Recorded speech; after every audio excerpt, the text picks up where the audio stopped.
പതുക്കെ പറയാനോ? നാളത്തെ കാര്യം ചെയ്തിട്ട് എന്താ ഇവിടെ പ്രശ്നം? ഒന്നുമില്ല വെറുതെ ചുമ്മാ. പോസ്റ്റ്മാന്റെ ഡ്യൂട്ടി ഞാൻ സമ്മതിക്കത്തില്ല. വാ നമുക്ക് പോവാ. ஏண்டி அலமேலு என்னது எங்க போட்டுருக்க டவு இல்லையா? அப்பவே நான் உங்ககிட்ட சொல்லலையா இவன் பாஸ் ஆகும் ஏன் இவன் ஏன் புள்ளையாச்சே? உங்க புள்ளையாச்சே, அதனாலதான் எனக்கு பயமா இருந்தது.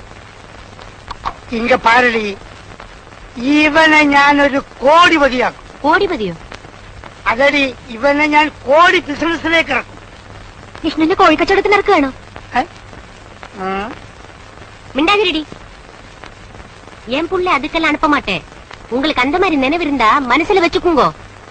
മോനെ, നിനക്ക് എന്താവാൻ ആഗ്രഹം? എനിക്കൊരു നല്ല മനുഷ്യനാകാനാ മോഹം. അപ്പൊ വിഷ്ണു ഇപ്പം മനുഷ്യനല്ലേ? നിന്നോട് ഇവിടെ ആരും ഒരു അഭിപ്രായം ചോദിച്ചില്ല. ഞങ്ങൾ അച്ഛനും അമ്മയും മകനും സംസാരിക്കാൻ നിനക്ക് ഇവിടെ എന്ത് കാര്യം? തന്നെ നിനക്ക് വല്ലതും സംസാരിക്കാനുണ്ടെങ്കിൽ ഈ വീട്ടിന്റെ ഗൃഹനാഥനായ ഞാൻ, അതും ഞാൻ ഇവിടെ തനിച്ചിരിക്കുമ്പോൾ മാത്രമേ ഒന്ന് പറയാൻ പാടുള്ളൂ. അണ്ടർസ്റ്റാൻഡ്? അങ്ങനെ താനെ തനിച്ചിരിക്കുമ്പോ നീ ഒന്നും പേശ വേണ്ടി തേവില്ലേ?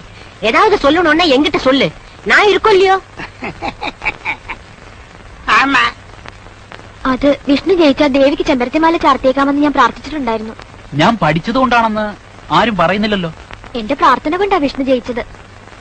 മീനു, നിനക്കങ്ങനെ പ്രാർത്ഥിക്കണമെന്നുണ്ടെങ്കിൽ എനിക്ക് വേണ്ടി പ്രാർത്ഥിക്കും. നമുക്ക് വേണ്ടി പ്രാർത്ഥന പண்றதுக்கு நான் ஒருத்தி இருக்கேன். ஆமா. இவ்வளவு வேணுமா? வேண்டாம். நீ போடி. போடி. உள்ள போடி. உள்ள போடி.